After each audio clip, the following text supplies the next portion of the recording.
Stress is only in your mind. It is a figment of your imagination and nothing more. Some people feel stress about tests or presentations, while others feel calm in the face of death. Today, I will be telling you about occupational stress, what causes it, and what you can do to combat it. Firstly, what is occupational stress? It can be defined as the harmful physical and emotional responses that occur when the requirements of the job at hand do not match the capabilities, resources, or needs of the worker. Essentially, stress involving work. Stress kills. Stress-related diseases are one of the most common causes of death in the United States. Stress can cause a broad array of conditions ranging from mental conditions, psychological disorders like depression and anxiety and other types of emotional strain, to maladaptive behaviors like aggression and substance abuse, and also cognitive impairment like concentration and memory problems. In turn, all these conditions can lead to poor work performance and even on-the-job injury. Job stress is also associated with various biological reactions that can lead ultimately to compromised health, like cardiovascular disease, or in extreme cases, death. Stress is a prevalent and costly problem in today's workplace. Healthcare expenditures are nearly 50% higher for workers that report high levels of on-the-job stress. This statistic according to the Journal of Occupational and Environmental Medicine. According to a publication released by the National Institute for Occupational Safety and Health, also known as NIOSH, 1/4 of employees view on-the-job stressors as the #1 source of stress in their lives.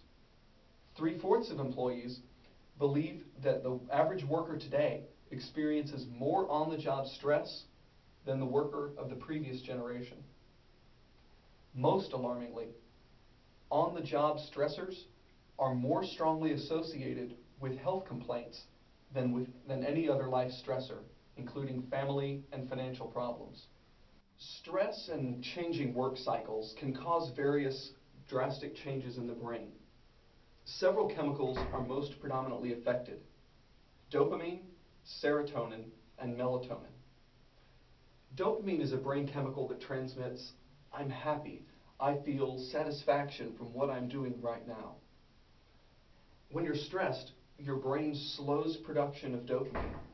Now, you can artificially raise dopamine levels by exercising, getting a good night's rest, having a healthy diet, all the things that we know we're supposed to do but don't do enough of. You can artificially spike dopamine levels by having sex, drinking, smoking, or doing almost any illegal drug. The problem is, dopamine is addictive.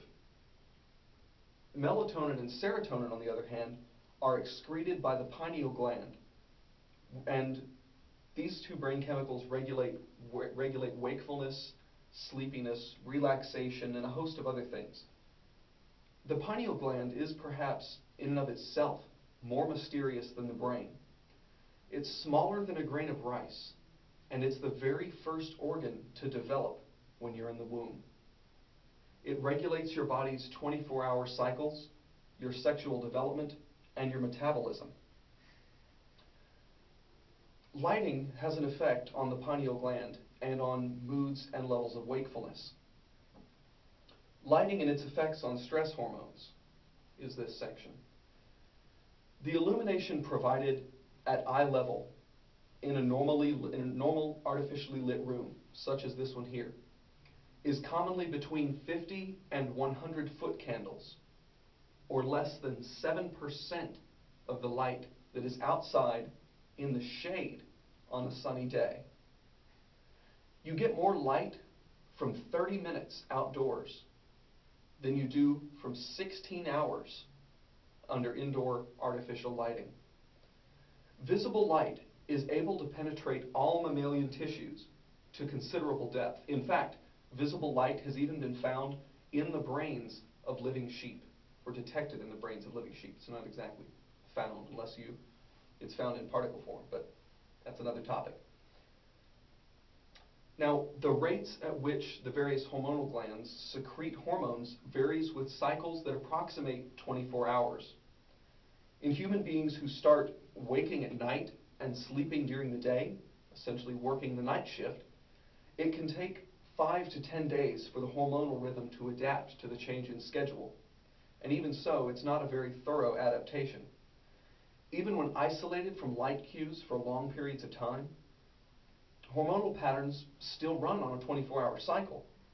Now, many scientists believe that these rhythms are generated by as yet unstudied biological clocks. Some biological clocks can be almost perfectly accurate, more accurate even than modern-day mechanical timepieces. In a study at MIT, they used different colors of light to try and adjust the biological day and night rhythm of various lab rats. They tested various forms of light, including ultraviolet, blue, green, yellow, red, and infrared light. Of these colors across the spectrum, and sort of beyond the visible light spectrum, researchers found that 2 colors of light very predominantly boosted wakefulness and alertness in the test rats. These 2 colors are what might be expected if you would think for a few minutes. What colors occur in nature almost entirely predominantly? Green and blue. The graph of hormonal levels, the hormonal levels controlling wakefulness, looked almost like this. Green and blue were here and here, and the other colors caused almost no level of wakefulness or alertness per se. So stepping outside for 15 or 20 minutes can do a lot to raise your productivity levels, lower stress, and just in general contribute to your health and well-being. As a side note, it's also interesting that the production of melatonin and serotonin, which are sleep-inducing hormones, was reduced by half when rats were exposed to a level of light slightly more than that of a full moon. In other words, the amount of light leaking through your window at night can be reducing the levels of hormones which enable you to fall into a deep, restful sleep.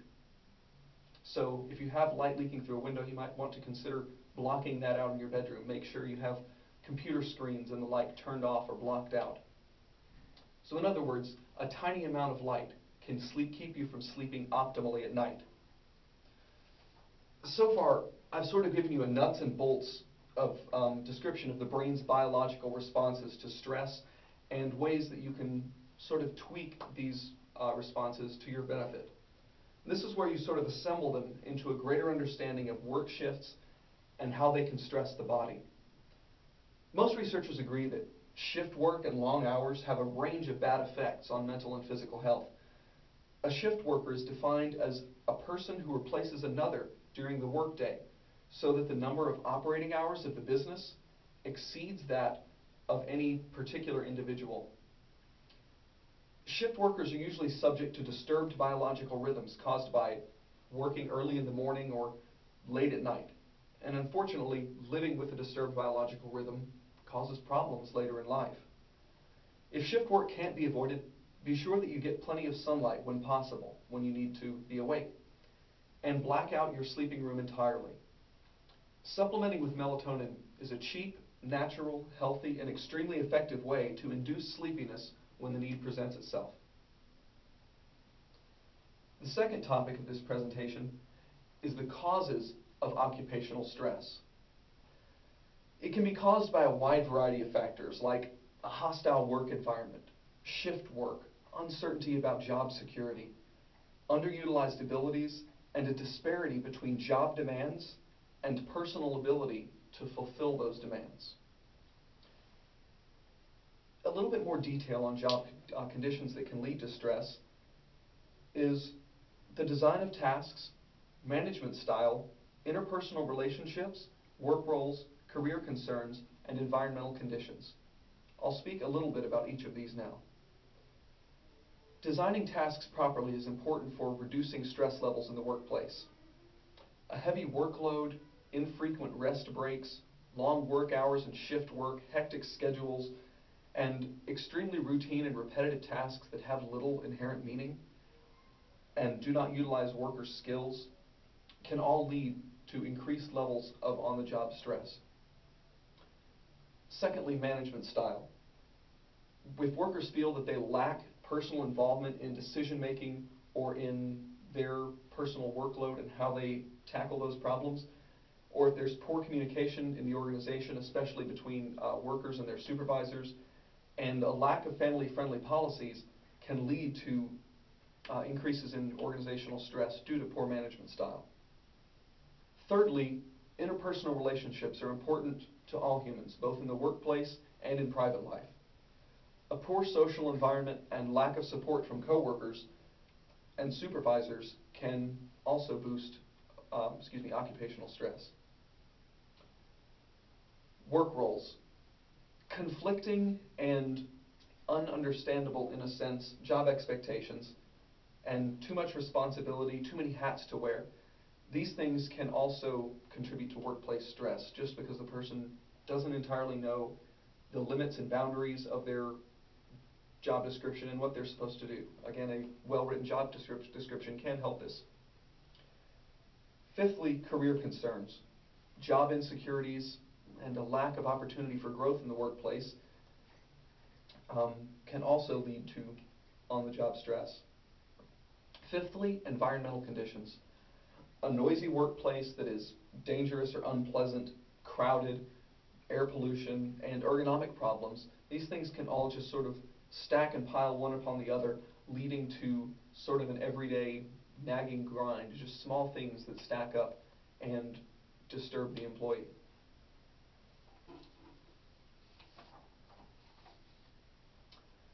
All right, so now I've told you a little bit about the background, what occupational stress is, what causes it, the physical and biological responses to stress.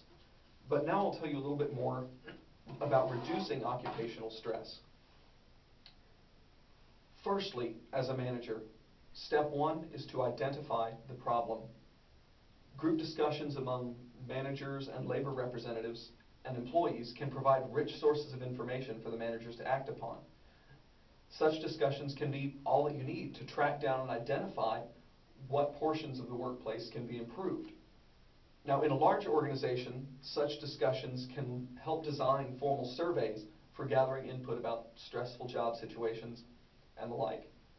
So, some ideas for identifying the problem are to hold discussions with employees.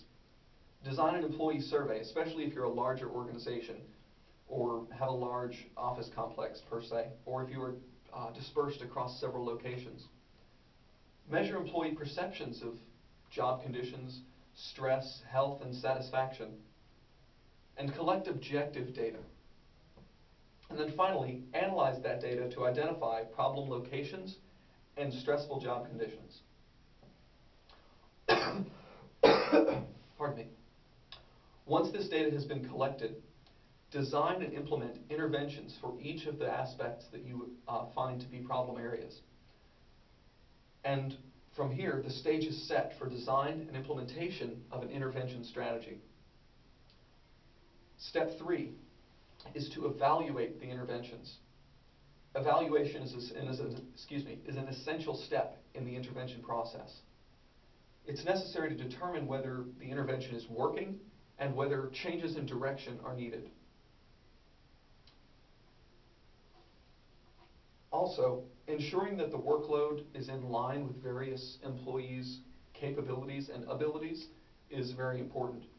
And design jobs to provide some meaning and stimulation and opportunities for workers to use their skills, especially as sort of a lower level line supervisor, if you will.